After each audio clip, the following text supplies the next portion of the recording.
Et donc salut à tous, c'est RS Crypto, j'espère que vous allez bien. Donc du coup, petit point du lundi matin, donc début de semaine, on va voir encore beaucoup de volatilité, je pense, cette semaine.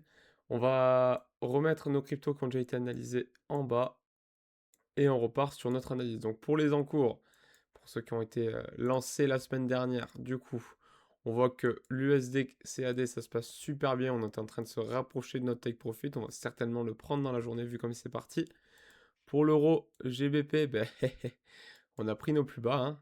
Vous voyez, on a pris juste la zone qui était intéressante et on est reparti. Donc là, il est possible qu'on ait eu le point bas. Euh, j'ai du mal à imaginer qu'on redescende chercher juste l'entrée là et repartir. Donc je vais fermer cette entrée. Je vais fermer cette entrée. Je vais laisser celle-ci. Tac. Je vais laisser celle-ci au cas où. Si vraiment on a une grosse baisse. Mais franchement, j'ai du mal à y croire. Confirmer. Et tac. On est sur du 2,02, on est encore ok, il y a un peu moins de risque, vu la... Parce qu'en fait, on peut rentrer dans toute cette zone. Toute cette zone est super intéressante pour moi. C'est une zone qui n'est pas travaillée beaucoup, c'est tout simplement ça. Il n'y a pas de fair value gap forcément, hein. Peut-être que si je prends du recul, genre une semaine, il y aura peut-être une fair value gap, vous voyez. Il y en a une sur la semaine, il y en a une belle. Donc je me dis ça peut être une belle zone d'entrée, mais sans plus, ok. En plus là, on peut très bien former un retournement, donc ou repartir, vu comme on est neutre ici, comme on a de la place ici, comme on a de la place ici. Un redépart ici est vraiment prévisible, enfin est vraiment envisageable. Si on valide ce bull flag, par contre, que demain on est par là, qu'on a validé le truc, qu'on fait un retest, quelque chose comme ça, je rentre à l'achat direct. Ou alors je rentre à l'achat maintenant. Attendez, c'est une possibilité. Je vais regarder quand même comment on est. Ici on a de la place, ici on est neutre. Et ici on est en train de faire quelque chose de divergence haussière aussi. Je sais pas si c'est vraiment une divergence haussière. Si c'est une divergence haussière, hein, regardez, hop. On a quelque chose qui descend ici et on a quelque chose qui monte ici. Tac. Donc c'est top, top, top. Ah ok, je suis sur mon MACD là. Et on a quelque chose qui monte ici. Enfin, vous l'avez vu. Du coup, je pense en fait, je m'emballe un petit peu là, c'est le lundi matin. Je vais rentrer marché.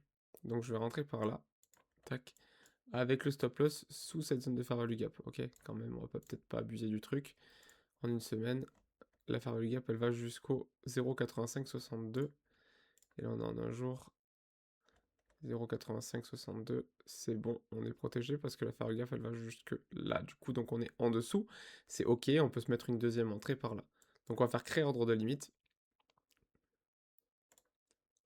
Je fais acheter, donc on risque pas 34, on risque 30. Je fais acheter, et ma deuxième zone d'entrée, elle va être sous ces plus bas là, juste là. Créer un ordre, donc acheter, et on va acheter la moitié, soit 1050 environ. Tac, et tac. Et acheter. Voilà, on a notre ordre qui est prêt. On est sur un 1,65, on va augmenter un petit peu l'objectif. On va augmenter un petit peu l'objectif, on peut aller chercher bah, facilement cette petite mèche là, hein, ce petit sommet. Tac, on va se mettre un tout petit peu en dessous pour être sûr de l'avoir. On fait confirmer, et là on risque le double, hein. Enfin on a au moins un 2 de ratio, ok. Donc c'est ce qu'on cherche. On a l'USD4 qui est lancé, l'euro GBP qui est lancé, je vous laisse regarder les valeurs si vous voulez, au niveau des prix d'entrée, etc. On va placer aussi nos take profit, donc on va s'approcher un petit peu. On peut placer un premier take profit au niveau de la validation du bull flag ici, donc on fait vendre. On vendrait un tiers, soit environ 700. Tac. Oui, ici, pardon. Non, risque, c'est bon. Il n'y aurait pas de stop loss.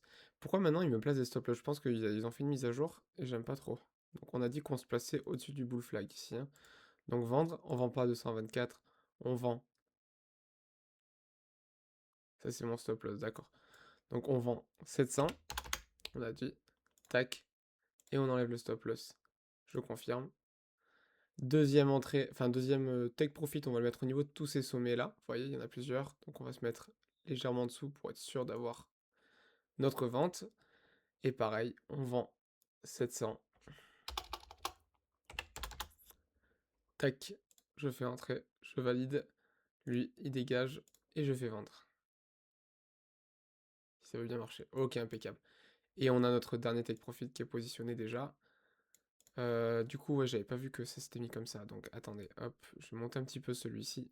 Je vais faire en fait, je vais faire du 1 tiers à chaque fois. Je vais oublier de monter ma ligne bleue. Et le deuxième, on va le mettre comme ça.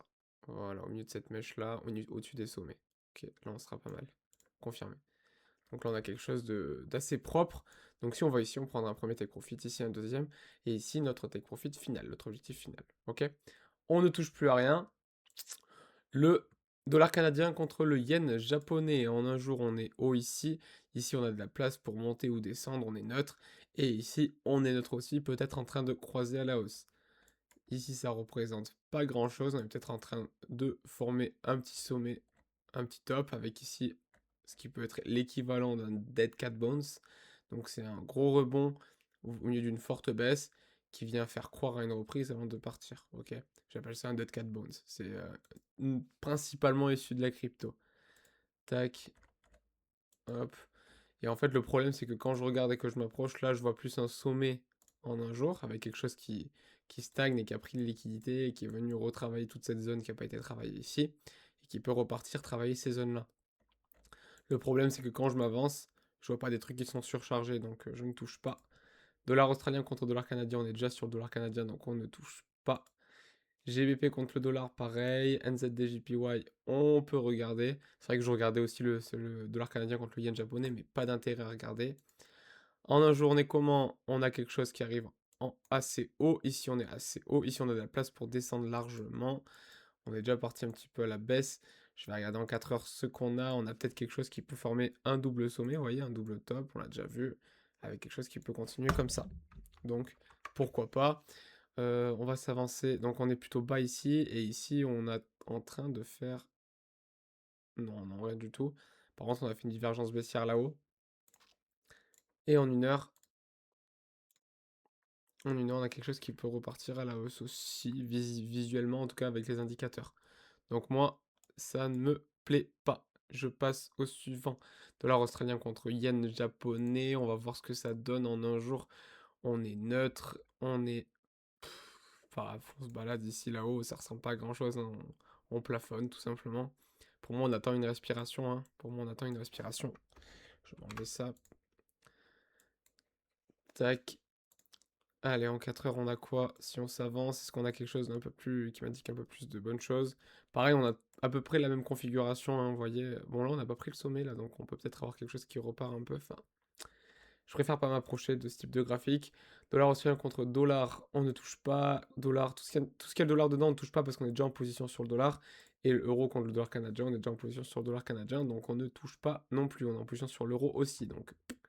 On a nos deux paires qui sont lancées. On va laisser ça se faire aujourd'hui, voir ce que ça donne. J'espère que pour vous, ça a été OK. N'hésitez pas s'il y a des questions. Pareil, je suis disponible en commentaire. Si vous voulez un peu plus de précision sur les entrées que je prends pour comprendre un petit peu plus, on en parle un petit peu le week-end. En général, je fais un petit point le week-end, mais c'est vrai que c'est pas tout le temps, le cas sur toutes les paires que je prends. Donc, je vous souhaite à tous une très bonne journée et je vous dis à très vite sur les graphiques.